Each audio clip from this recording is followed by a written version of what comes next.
에베소서 세 번째 마지막 시간인데요. 에베소서 지난주에 말씀드린 것처럼 1, 2, 3장이 짧은 인사말 후에 본론으로 교리적인 내용이 시작됩니다. 그리고 4, 5, 6장은 마지막 뒷부분에 짧은 맺은말을 제하면 대부분 실천에 대한 말씀입니다. 신앙생활이라는 것이 교리와 실천이죠. 예수 그리스도 안에서 이루어진 복음의 내용을 교리로 가르친다면 그 복음에 합당한 삶의 실천이 성도들의 삶 가운데 이어지는 것일 것입니다. 오늘 본문 말씀 보시면 이 실천 부분 중에 5장 22절에서 33절은 아내와 남편에 대한 이야기, 6장 1절에서 4절 방금 읽은 것은 자녀들과 부모에 대한 이야기, 이어지는 6장 5절에서 9절까지는 종들과 상전에 대한 이야기, 그러니까 각각의 역할들, 기능들에 대한 세 세트의 사람들에게 주신 하나님의 실천의 말씀, 이렇게 이루어져 있습니다. 그리스도인의 삶을 잘 요약한 원리, 그리스도인의 삶이 뭐 남편이든지 아내든지 부모든지 자녀든지 종이든지 상전이든지 상관없이 교회에서든지 가정에서든지 사회에서든지 그리스도의 삶의 원리가 5장 21절 같습니다. 같이 좀 읽겠습니다. 5장 21절 시작. 그리스도를 경외함으로 피차 복종하라. 이 5장 21절이 문맥적으로 보면 앞에 20절과 연결지으면서 맺은말이기도 하면서 동시에 뒤에 22절과 연결지으면서 새로운 단락이 시작되는 내용이기도 합니다. 그래서 교회에서나 가정으로 이어지는 말씀이나 그리스도를 경외함으로 피차에 복종하라는 말씀이 그리스도인의 실천의 철학 아닐까 하는 생각이 듭니다.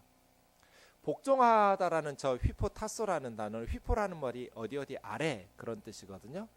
그 다음 타소라는 말이 질서 있게 배열하고 질서정연하게 서 있는 것, 어디 아래 두는 것이 복종, 다른 사람 위에서 지배하는 것이 아니라 아래에서 순종하고 따르는 겸손함, 복종이라는 휘포타소 이렇게 번역한 단어인데요. 그리스도를 경외함으로 피차에 복종하라. 이 말씀이 우리 시대에는 좀 맞지 않죠. 권위에 복종하는 것, 복종하다라는 느낌만 들어도, 복종을 요구하는 느낌만 들어도 어린아이들도 눈을 부릅뜨고 왜 명령하냐고 대드는 시대에 살고 있습니다. 우리가 지난 몇십 년 동안 권위주의라는 잘못된 것을 극복하기 위해서 더러운 물만 버린 것이 아니라 아이까지 내버린 것 같은데, 권위주의는 극복해야 하지만 권위는 존중해야 되거든요. 근데 우리 사회 어디에도 권위가 있는 것 같지가 않아요. 가정에서 부모의 권위가 존중되고, 교실에서 선생님의 권위가 존중되고, 사회에서 국가 지도자들에 대한 권위가 인정되는 것 같지가 않아서 복종하라는 말씀을 들으면 굉장히 거부감이 드는 그러한 내용이 아닐까 하는 생각도 해봅니다. 아저씨가 뭔데 이래라 저래라 해요. 지가 선생이면 다야 왜 명령해? 우리 아빠는 너무 꼰대짓을 하면서 권위적이야. 이런 어떤 권위에 대한 불만, 불평, 불복종이 만연한 사회 속에서 성경은 오늘 본문에서 그리스도를 경외함으로 피차에 복종하는 삶, 이것이 지유고하를 막론하고 하나의 삶의 실천의 원리인 것 같아서 말이죠. 성도의 삶은 그 사람 이름 참 좋아요. 다윗, 다 위에 두는 삶. 이거는 농담으로 웃으라는 이야기가 아니에요. 저의 오래된 신념이에요, 여러분. 저희 아이가 이렇게 임신되었을 때 내가 늘 만약에 목사만 아니었으면 아들 이름을 다윗이라고 지었을 것 같아요. 근데 아빠도 목사인데 자기 이름도 다윗이면 얼마나 부담스러울까 해서 이유는 간단해요. 성경이 그리스도인들에게 요구하는 삶을 다 위에 두는 삶이에요. 주님께서 우리에게 요구하신 삶이 높은 곳에서 지배하고 명령하고 다스리는 삶이 성공했다고 말하지 않고 겸손하게 휘포타소, 겸손하게 자신을 낮추면서 섬기는 삶, 모든 사람을 존중하고 귀하게 여기는 그러한 삶이거든요. 이것이 상대방이 존경할 만해서가 아니에요. 상대방이 나보다 더 우수하고 탁월해서가 아니라 그리스도를 경외함으로 피차의 복종이거든요. 예수님 믿는 우리는 예수님을 경외하죠. 그리스도를 존경하고 따르죠. 그 예수님의 제자로서 세상 모든 사람들에게 복종. 복종이라는 의미는 아마 이럴 것 같아요. 본문에서 말하는 복종이라는 의미를 만해 한용운 선생님의 복종이라는 시에서 잘 표현한 것 같아요. 무조건적인 노예적 굴종이 아니라 이런 자발적 복종이죠. 남들은 자유를 사랑한다지만 나는 복종을 좋아하여요. 자유를 모르는 것은 아니지만 당신에게는 복종하고 싶어요. 복종하고 싶은데 복종하는 것은 아름다운 자유보다 달콤합니다. 이것이 나의 행복입니다. 억지로 하는, 하나님께서 성경에 써놨으니까 이런 어떤 교리적, 율법적, 의무적 복종이 아니라 자유를 모르는 것은 아니지만 복종하고 싶은 복종. 나는 그냥 다른 사람을 지배하고 다스리고 그렇게 살고 싶지 않고 그냥 주님께서 우리에게 말씀하신 대로 피차에 복종하는, 복종하고 싶은데 복종하는 것은 아름다운 자유보다도 달콤하고 그것이 나를 행복하게 한다고. 그러나 당신이 나더러 다른 사람에게 복종하라 한다면 그것만은 복종할 수가 없습니다. 왜냐하면 다른 사람에게 복종하려면 당신에게는 복종할 수 없기 때문입니다. 이런 복종 말이죠. 의무적인 억지의 복종이 아니라 그냥 나는 예수님처럼 섬기면서 복종하는 노예적 굴종이 아니라 자발적 그러한 달콤한 복종. 지배하고 다스리면서 쾌감을 누리는 것이 아니라 겸손히 다른 사람을 높여주고 섬기고 그렇게 종처럼 상대방을 행복하게 해줌으로써 그 사람의 행복을 보면서 내가 누리는 행복. 이런 것 말이에요. 불복종이 만연한 사회에서 성경은 오늘 우리에게 크리스찬의 삶의 원리는 피차에 복종하는 것, 이렇게 가르치고 있습니다. 말씀이 우리에게 가르쳐 주시는 삶의 원리들을 이제 강론으로 좀 찾아가 보도록 하겠습니다. 22절부터 아내들에게 대한 말씀이 주어집니다. 같이 읽겠습니다. 시작. 아내들이여 자기 남편에게 복종하기를 주께 하듯 하라. 이는 남편이 아내의 머리됨이 그리스도께서 교회 머리됨과 같음이니 그가 바로 몸의 구주시니라. 그러나 교회가 그리스도에게 하듯 아내들도 범사에 자기 남편에게 복종하라. 아내만 복종하는 게 아니에요. 그리스도의 삶의 원리는 그리스도를 경외함으로 피차 복종. 피차가 뭐예요? 서로예요. 남편도 아내에게 복종해야 돼요. 피차에 복종하라가 대전제예요. 그런데 특별히 아내들에게 한 번 더 반복했어요. 아내들에게 있어서 주의해야 될 주님의 계명은 뭐냐? 가정 안에서 부부 사이에 남편의 권위에 복종하는 것. 얼마만큼? 교회가 그리스도에게 머리 대신 주님에게 복종하듯이 아내가 남편에게 복종하라는 거예요. 아니 목사님 지금 무슨 소리 하시는 거예요? 요즘 같은 세상에 지금 남녀 차별하시는 거예요?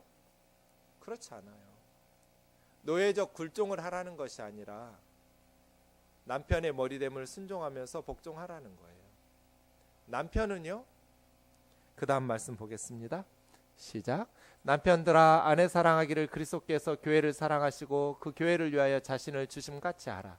이는 곧 물로 씻어 말씀으로 깨끗하게 하사 거룩하게 하시고 자기 앞에 영광스러운 교회로 세우사 티나 주름 잡힌 것이나 이런 것들이 없이 거룩하고 흠이 없게 하려 하심이라. 28절이요. 이와 같이 남편들도 자기 아내 사랑하기를 자기 자신과 같이 할지니 자기 아내를 사랑하는 자는 자기를 사랑하는 것이라.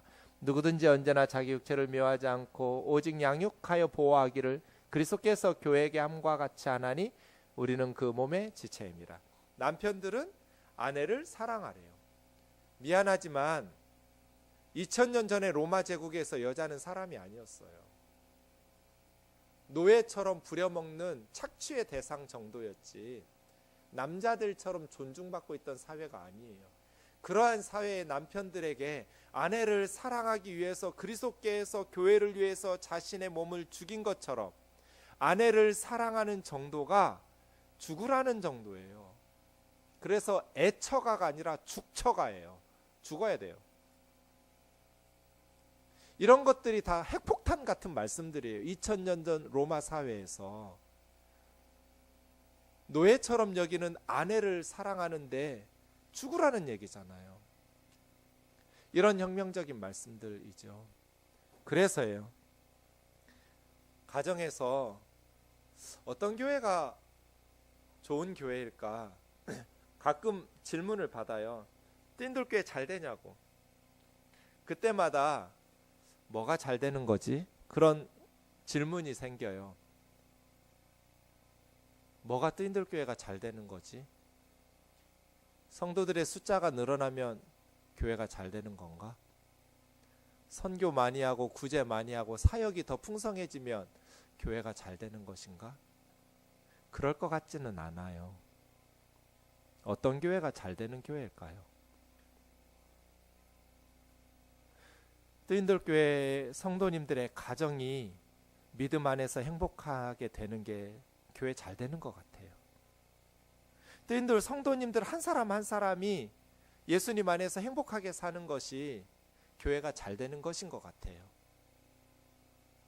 조심스럽지만 그런 의미에서 교회보다 가정이 더 중요한 것 같아요. 조심스럽다고 말씀드리는 이유는 요즘은 너무 가정이 우상이 된 나머지 교회에 대한 봉사나 헌신이 마치 가정 때문에 교회는 아무것도 아닌 것처럼 생각하는 크리스찬들이 많아서 조심스럽긴 해요. 가정이 자녀들이 신앙생활을 게을리하는 것에 변명이 될 수는 없잖아요. 하지만 그러한 위험성을 제거한다면 교회보다 가정이 중요하죠. 가정이 행복하지 않은데 교회 숫자 늘어나고 교회 돈 많아져서 건물 짓고 이런 게 무슨 의미가 있을까요? 아무짝에 쓸모없어요. 성도들의 가정이 행복하고 성도 한 사람 한 사람이 행복하고 믿음 안에서 예수님 안에서 건강하게 신앙생활 잘하는 것, 의미 있고 보람 있는 인생을 하루하루 살아내는 것, 그런 교회가 잘 되는 교회 같아요. 나라도 마찬가지죠. 백성들의 가정이 힘겹고 고통스러운데 국가 경제가 발전하고 국격이 상승하는 게 무슨 의미가 있을까요? 가정이 잘 되는 것이 나라가 잘 되는 것 같아요. 그러고 보니 한국 교회도 우리나라도 교회의 발전과 나라의 발전을 위해서 너무나 많이 가정을 희생시킨 것 같아요. 교회에서 믿음이 좋다는 것은 가정을 희생시키고 교회 일에 열심 내는 사람이 믿음 좋은 사람인 것 같아서, 제가 자랐던 CCC에서 김중곤 목사님은 아이들이 몇 학년인지도 모르고 주의 일에 열심히셨대요. 저의 멘토 목사님이었던 저희 시골 모교회 목사님은 아이들을 위해서 가정을 위해서 기도해 본 적이 없대요. 가정을 위한 기도는 사모님이 하시고 목사님은 교회를 위해서 성도들 위해서 모든 시간과 에너지를 쏟아내느라고, 저는 오랫동안 그것이 주의 종의 숙명인 줄 알았고, 교회를 위해서 부름받은 자로서 가정은 소홀하는 것이 어쩔 수 없는 희생이라고 생각했는데, 어느 날 제가 디모데전서 5장 8절 말씀을 봤어요. 디모데전서 5장 8절 말씀 보면서 너무 놀랐어요. 같이요? 시작. 누구든지 자기 친족 특히 자기 가족을 돌보지 아니하면 믿음을 배반한 자요 불신자보다 더 악한 자니. 가족을 돌보지 않으면 믿음을 배반하는 거래요. 믿는 사람이죠. 그런데 머리로 믿지만 자기 행동으로는 자기가 머리로 믿고 있는 믿음을 무너뜨리고 있는, 배반하는 자라는 거잖아요. 마음으로는 믿을지 몰라도 실질적인 생활과 삶 속에서는 그 믿음을 무너뜨리고 있는, 배반하는 자라고. 가족을 돌보지 않는 사람은 불신자보다 더 악한 사람이라고. 제가 그렇게 살았거든요. 그것이 옳은 줄 알고. 그래서예요. 조심스럽지만 가정이 중요하다. 가족에 대한 의무와 책임을 교회 봉사나 하나님 나라의 역사로 변명거리 삼을 수 없다. 그렇다고 해서 가정 사역에 엄청나게 많은 시간과 물질이 드는 건 아니잖아요. 가정을 소홀히 하면서 책임과 의무를 다하지 않으면서 좋은 믿음을 부추기는 한국 교회가 뭔가 다시 생각해 볼 말씀이다, 이런 생각이 듭니다. 가정이 행복했으면 좋겠어요. 그것이 교회가 잘 되는 것이고 나라가 잘 되는 것 같은 거예요. 여러분 한 사람 한 사람이 행복하게 믿음 안에서 보람 있는 인생을 사는 것이 뜨인돌 교회가 잘 되는 거예요. 그것이 교회 잘 되는 거지. 교회를 위해서 가정이 희생되고 개인이 희생되는 그 어떤 결과물도 하나님의 칭찬을 받기 어려울 것 같아요. 그런 의미에서 가정이 행복하려면 부부관계가 좋아야 돼요. 아내와 남편의 관계가 행복해야 아이들이 건강한 마음으로 평안한 마음으로 바르게 자라날 수 있어요. 부부관계가 좋아야 가정이 행복한 건 말할 필요가 없겠죠. 어떻게 부부관계가 좋을 수 있을까요? 성경은 우리에게 남자라는 인간들은 무시당하면 힘든 사람이에요. 피차 복종해야 돼요. 모두가 복종해야 되지만 특별히 남자들은 자존심이 강해서 권위가 무시당하면 망쳐버려요. 아이들 흰 종이 주고 그림 그리라면 잘 그리려고 애써 보다가 안 되면 망치면 막 아무렇게나 그려버리는 것들이 남자들이에요. 권위를 존중받지 못하면 특히 더 힘들어하니까. 이건 여자들도 마찬가지예요. 무시당하고 어린아이들도 그렇게 권위를 존중받지 못하면 다 힘들죠. 그런데 특히 남편들이 힘든 거예요. 그래서예요. 아내들아, 남편들을 존중하라. 무시하지 말고 존중하라는 뜻이에요. 남편의 권위를 깎아내리고. 여기서 전제 조건이 없다는 걸 주의하셔야 돼요. 존경할 만한 남편을 존경하고 지혜로운 남편, 믿음 좋은 남편을 복종하라는 전제 조건이 없어요. 그냥 남편이에요. 그래서예요. 자매 여러분, 하나님께서 가정에 리더로 세우신 남편에게 복종하셔야 돼요. 그렇게 권위를 존중하면 남자들은 죽을 똥 살 똥 모르고 열심히 살아요. 조금만 높여주면. 우리 자매들이 그걸 못해요. 미스김은 진짜 잘하거든요. 역전다방에 가면 미스김 아줌마는 정말 잘 높여줘요. 그래서 다 뽑아내요. 그런데 집에서 우리 김 집사님은 이걸 못해요. 깎아내리는 거죠. 존중하고 높여주면 열심히 사는 거죠. 남편들은 아내들을 사랑하기를 자기 몸을 내어주신 주님처럼 사랑하라는 거죠. 아내가 사랑할 만해서가 아니에요. 예수님께서 교회가 사랑할 만한기 때문에 십자가에 달리신 게 아니잖아요. 죄와 허물로 망가진 교회를. 그런데 거룩하게 하시려고 주님이 죽으셨대요. 티나 주름 잡힌 것이 없게 교회를, 그리스도의 신부인 교회를 깨끗하고 거룩하게 만들려고 신랑이신 예수님이 십자가에 죽으셨다는 거예요. 남편들이 이러해야 된다는 거예요. 나와 함께 사는 아내가 나와 함께 살면서 더 거룩해져야 돼요. 더 깨끗해지고 더 예수님 닮아가면서 더 그 삶이 아름다워져야 돼요. 그렇게 아내를 거룩하고 정결하게 하기 위해서 필요한 것은 사랑이에요. 이게 남자와 여자의 차이점 같아요. 남자들은 인정해주는 사람을 위해서 목숨 걸어요. 그래서 회사에 목숨 걸어요. 그런데 여자들은 자기를 사랑해주는 사람을 위해서 목숨 걸어요. 많은 남편들이 돈 벌어주는 것을 남편의 의무라고 생각하는데 그렇지 않아요. 사랑 필요해요. 부부관계가 발전하고 사랑의 사귐이 발전하려면 남편들이 아내를 사랑해서 그 아내들이 거룩해져야 돼요. 그런데 특이하게 31절부터 33절은 이상한 말씀을 하셔요. 전 오랫동안 이 말씀 이해 못했는데요. 갑자기 남편과 아내 이야기하다가 예수님의 교회 얘기로 비밀이 크도다 하면서 갑자기 교회 얘기를 해요. 같이요. 시작. 그러므로 사람이 부모를 떠나 그 아내와 합하여 둘이 한 몸 육체가 될지니 이 비밀이 크도다. 나는 그리스도와 교회에 대하여 말하노라. 그러나 너희도 각각 자기 아내 사랑하기를 자신같이 하고 아내도 자기 남편을 존경하라. 갑자기 그리스도와 교회 얘기라고. 왜요? 이게 똑같거든요. 그리스도는 그리스도의 신부인 교회를 아내로, 그리스도의 신부로 삼기 위해서 신랑이신 예수님께서 옆구리에 피와 물이 흘렀거든요. 남편들도 똑같다는 거예요.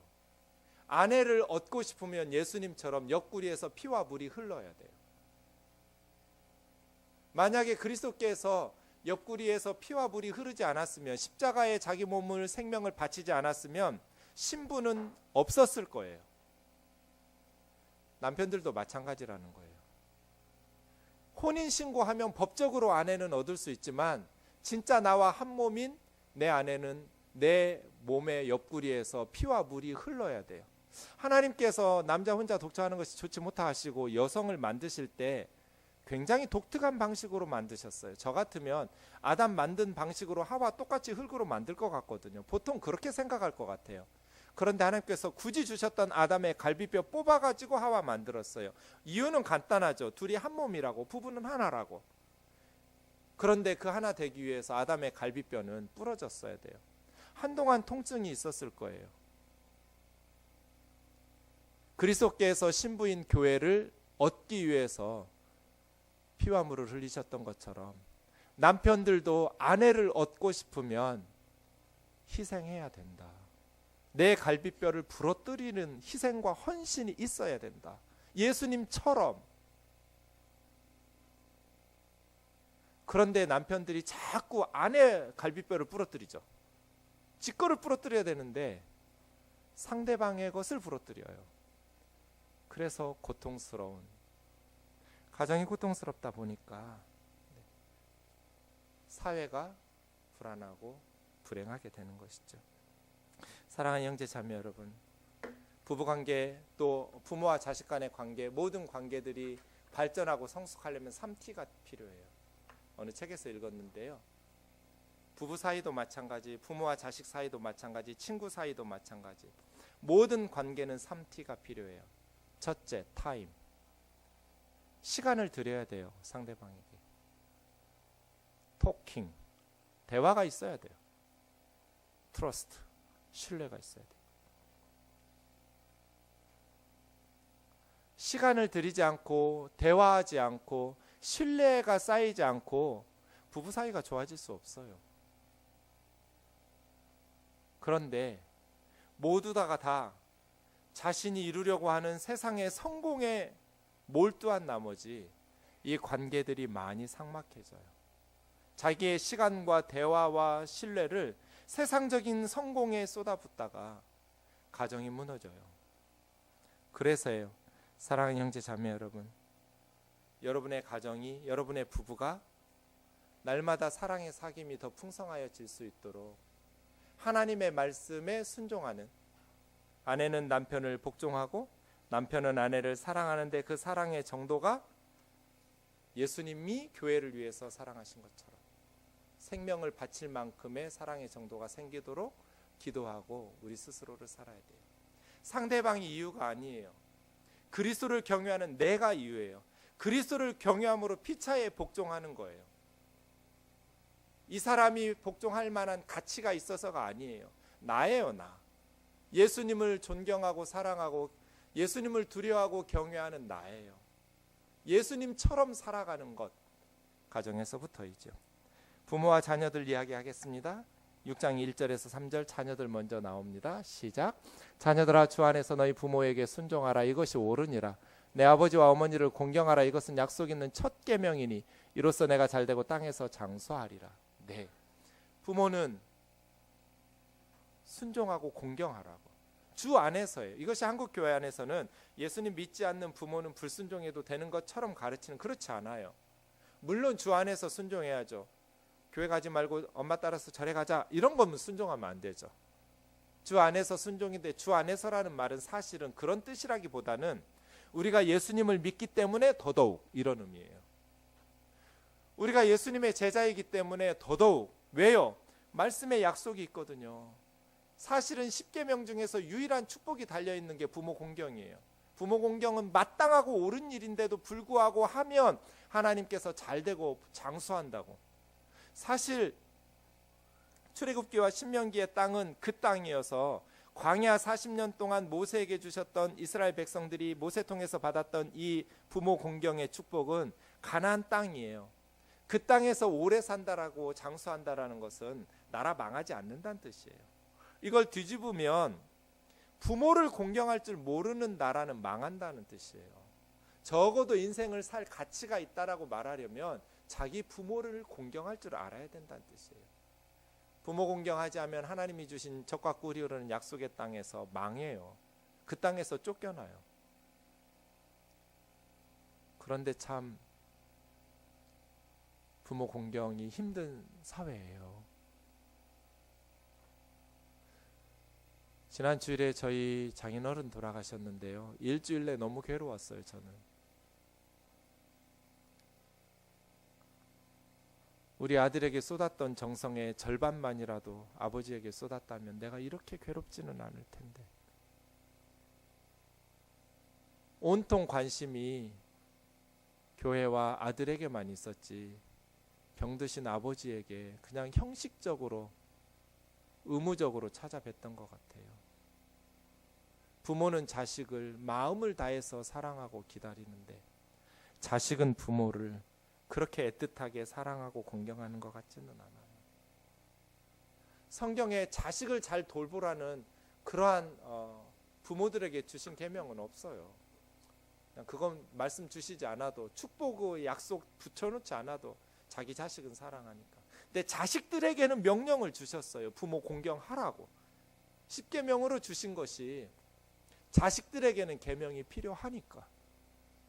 부모들에게는 계명이 없어도 자식을 사랑하지만 자식들에게는 마땅한 일에도 불구하고 축복이라는 약속을 붙여놓고도 요걸 원해서라도 부모 공경하라고 강조하면서 부모 공경하고 순종하라고 말씀을 주셨어요. 그런 의미에서 어쩌면 당연한 옳은 마땅한 일임에도 불구하고 자식들이 부모를 공경하는 것이 그만큼 힘든 것 같아요. 한 주 동안 정철의 시조 정말 많이 탄식하면서 외웠네요. 부모님 살아계실 때 섬기길란 다하여라. 떠나간 후이면 애답다 어이하리. 평생에 고쳐 못할 일이 이뿐인가 하노라. 부모님이 영원히 우리 곁에 살아계신 것 아니잖아요. 살아계실 때 효도해야 되는데 실패한 불효자가 이렇게 설교를 하다 보니 참 괴롭네요. 부모님이라는 존재가 그런 것 같아요. 자녀들아, 주 안에서 부모를 순종해라. 우습게 여기지 말아라. 공경하고 높여라. 마땅한 일이다. 4절에 아비들에게 주신 교훈은 짧고 굵게 한마디예요. 아비들아, 너희 자녀를 노엽게 하지 말고 주의 교훈과 훈계로 양육하라. 자녀들의 마음속에 분노가 생기지 않도록 하라는 거예요. 사실은 오냐오냐 다 받아주라는 게 아니에요. 훈계라는 단어는 꾸중이거든요. 교훈 가르치기만 하는 것이 아니라 잘못을 책망하면서 훈계도 해요. 그런데 자녀들의 마음속에 분노가 생기지 않도록 노엽게 하지 말라는 거예요. 어머니보다는 당시에는 아비들이 더 그랬기 때문에이지만 어머니들에게도 마찬가지겠죠. 자녀들을 책망하지 말라, 꾸중하지 말라는 게 아니라 꾸중하더라도 분노가 생기지 않도록 하라는 거예요. 어떤 때 여러분 마음에 분노가 생기던가요? 무시당할 때, 인격을 무시하고 짓밟을 때, 엄마 아빠가 너무 자존심 상하게 하면 잘못한 것 꾸중하시는 건 괜찮은데 존재 자체를 저주하면서 무시하고 할 때 분노가 쌓이죠.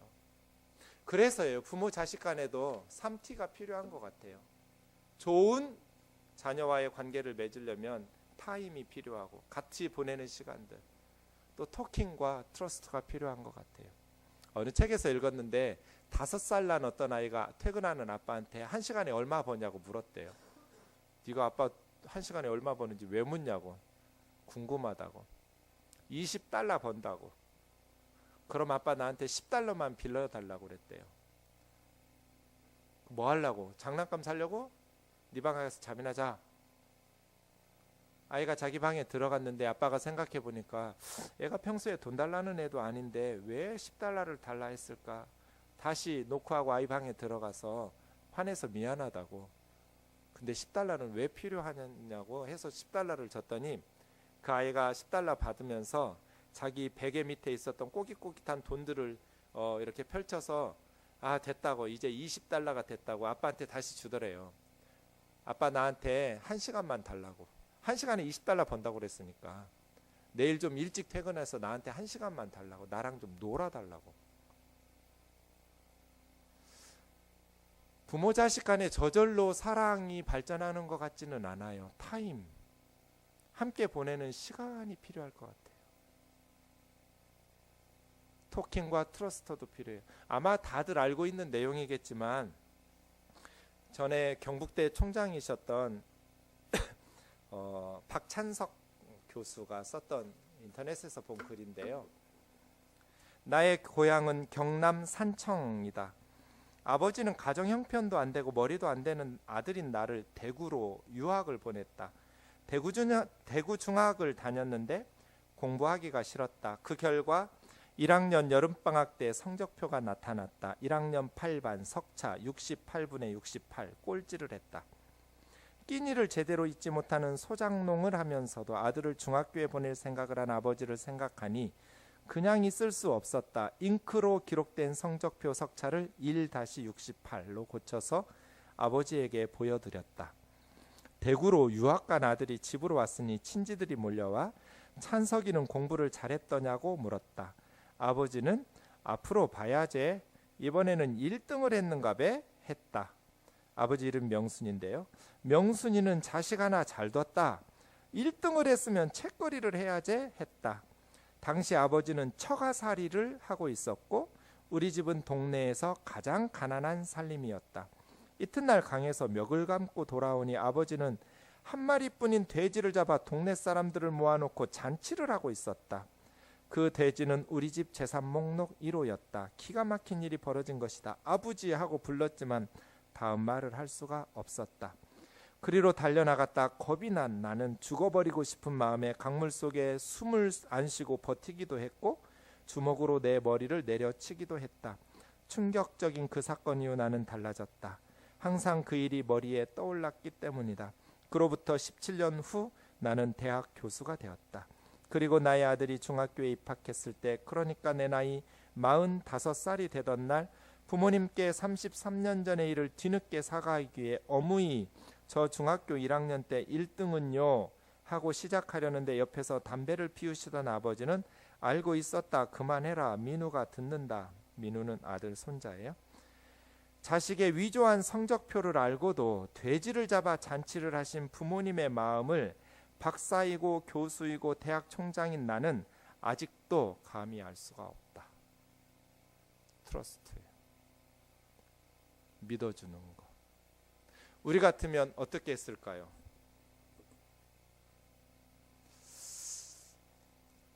다리몽댕이를 부러뜨리지 않았을까요? 우리 부모님들은 교육학에 대한 책을 읽지 않았어요.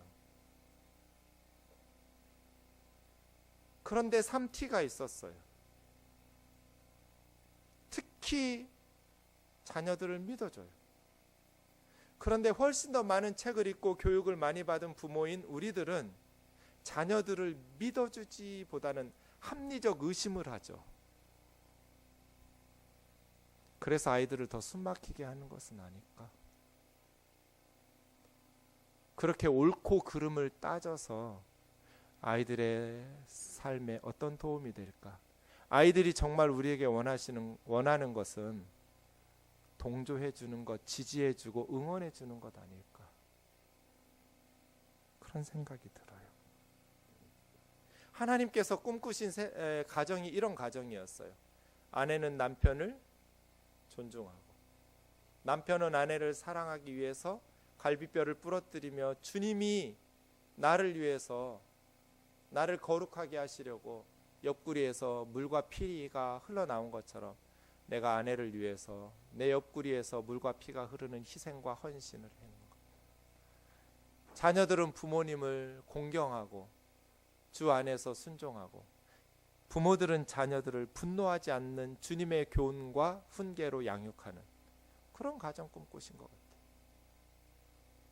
마지막 세 번째 세트요. 종들과 상전들 이야기입니다. 같이요. 시작. 종들아 두려워하고 떨며 성실한 마음으로 육체 상전에게 순종하기를 그리스도께 하듯 하라. 눈가림만 하여 사람을 기쁘게 하는 자처럼 하지 말고 그리스도의 종들처럼 마음으로 하나님의 뜻을 행하고 기쁜 마음으로 섬기기를 주께 하듯 하고 사람들에게 하듯 하지 말라. 8절이요. 이는 각 사람이 무슨 선을 행하든지 종이나 자유인이나 주께로부터 그대로 받을 줄 압니다. 상전들 9절이요. 상전들아 너희도 그들에게 이와 같이 하고 위협을 그치라. 이는 그들과 너희 상전이 하늘에 계시고 그에게는 사람을 외모로 취하는 일이 없는 줄 너희가 알미라. 이것도 핵폭탄이에요. 2000년 전에 노예는 사람 아니에요. 그냥 사람 말귀 알아듣는 짐승이고 돈으로 주고 사고 파는 존재예요. 그런데 상전들은 종들에게 위협하지 말고 위에 계신 상전 앞에서 외모로 취하지 않는 하나님 앞에서 바르게 살라는 거예요.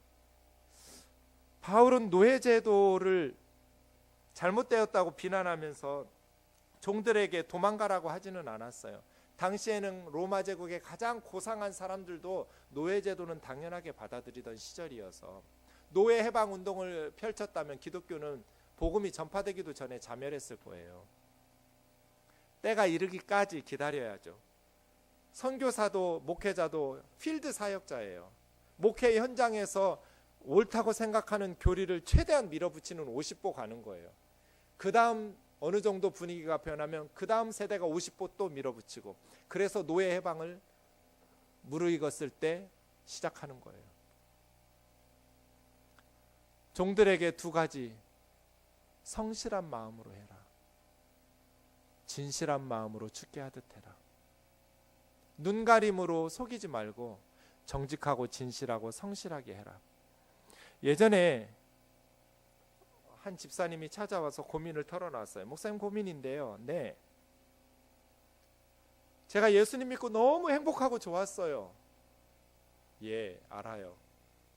근데요, 그래서 직원들 입사원서 볼 때 예수 믿는 직원들을 뽑았어요. 교회 다닌다 그러면 너무너무 기쁘게 뽑았어요. 그런데 몇 년이 지난 지금 저는 교회 다닌다고 그러면 안 뽑아요. 교회 다닌다는 직원들이 믿지 않는 직원들에게 오히려 하나님의 영광을 가리면서 무책임하고 불성실한 거예요. 그러니까 같은 사장이 예수 믿는 집사인데도 믿는 직원들 때문에 마음이 너무 힘든 거예요. 뭔가 해야 될 일이 있으면 교회 봉사하러 도망가고 예배 드린다고 도망가고, 결국 교회 안 다니는 사람들이 다 그 뒤치다거리 해줘야 되고, 말은 많고 불평도 많고. 그래서 지금은 교회 다닌다 그러면 안 뽑아요. 저 어떻게 해야 돼요? 제가 뭐라고 대답했을까요? 그런 질문 나한테 하지 마라. 당신이 알아서 해라. 각자 알아서 판단이. 왜 그런 어려운 질문을 목사한테 가지고 오는 거예요? 여러분이 알아서 하세요. 그건 제가 대답할 말이 아니에요. 근데 그 말에 속상하긴 했어요. 진짜 좋은 직원이 될 수도 있었는데 교회 다니는 것 때문에 다른 사람들 때문에 손해볼 수도 있잖아요. 믿는 사장 집사님이 이런다면 안 믿는 사장들은 어떨까요? 몇 사람 교회 다닌다는 사람들의 불성실하고 거짓된 직장 태도 때문에 교회와 기독교에 대한, 예수님에 대한 마음을 닫아버리지는 않을까요? 크리스찬들은 직장에서 믿을 수 있게, 책임 있게, 성실하게 주님께 하듯 하라는 거예요. 눈가림으로 하지 말고 성심을 다해서 맡겨주신 직임을 감당해라. 주님에게 하듯이. 크리스찬 사업가는 뭐 노예는 아니지만 직원이 위협하고 협박하지 말고 따뜻하고 부드럽게 그 직원들에게 위협을 그치고 위에 계신 하나님 보시기에 부끄러움 없도록 하라는 것이죠. 이것이 에베소서를 마무리하면서 사도 바울이 우리에게 각각의 역할에 따른 지침들이에요. 이 말씀들을 전할 때마다 언제나 부작용은 자기에게 적용하지 않고 상대방에게 적용하면서 도구로 활용한다는 거예요. 목사님 설교 들었지 당신? 옳지 않아요. 그냥 내 거 하세요. 남의 거 신경 쓰지 말고. 내 거 하기도 힘든데 뭐 남의 거까지 신경 쓰고 그래요. 각자 자기 거 하세요. 각자 자기 거. 그런데 이런 생각이 들었어요. 제 이 말씀 묵상하면서 제일 많이 생각난 게 시편 1편이었거든요. 행복한 사람은 악인의 꾀, 죄인의 길, 오만한 자들의 자리에 앉지 하자고. 이 세상의 방식이 아니라 이 말씀들은 현대 세상 풍조와는 너무 다르고 거부감이 드는 말씀일 거예요. 그런데 그러한 악한 길들을 버리고 오직 여호와의 율법을 즐거워하여 그 율법을 주야로 밤낮으로 묵상하고 순종하는 사람이라고. 하나님의 말씀에 순종하면서 살아가는 사람.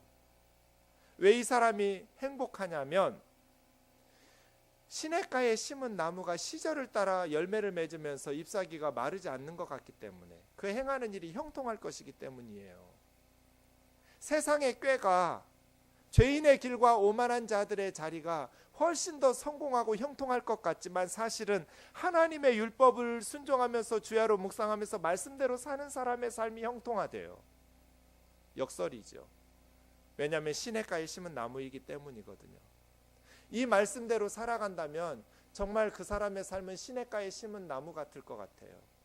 여기서 시냇가는 와디가 아니에요.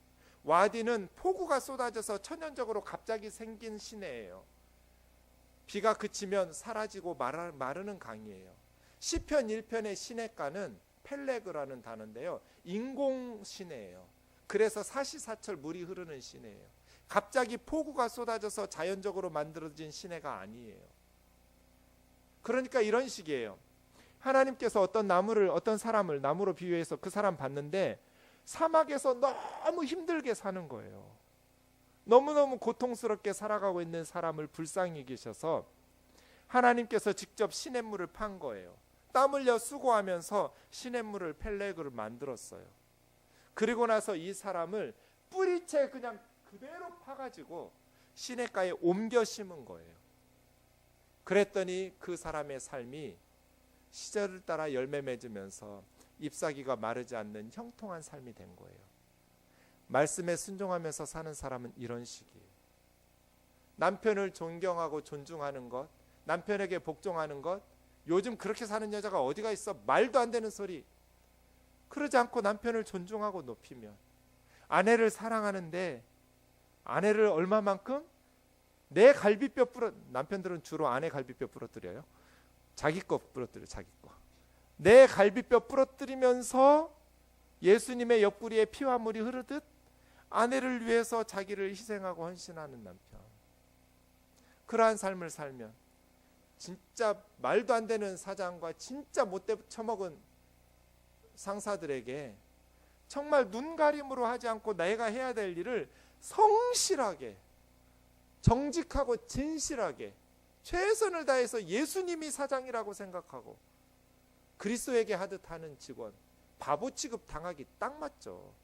그러나 말씀에 순종하면서 그렇게 한다면, 그리고 사장님이라면 직원들을 위협하지 않고 정말 위에 계신 상전이신 하나님 앞에서 부끄러움 없이 최선을 다해서 직원들에게 그 혜택을 나누고 이득을 함께하고 한 사랑으로 돌아보는 사장님이라면, 바보 같은 사장이라고 손가락질 받을지 모르겠지만 하나님께서 뿌리채 뽑아가지고 시냇가에 옮겨 심어서 그 잎사귀가 마르지 않고 열매가 철마다 맺히면서 그 행사가 형통하게 하는 삶 아닐까.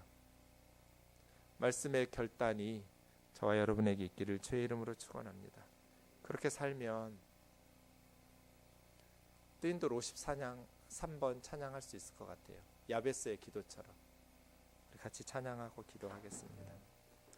이 형제 자매들의 삶이 말씀에 순종하면서 가정에서든 학교에서든 회사에서든 그렇게 각각 우리에게 주신 그 직임들을 잘 감당하며 살았으면 좋겠습니다.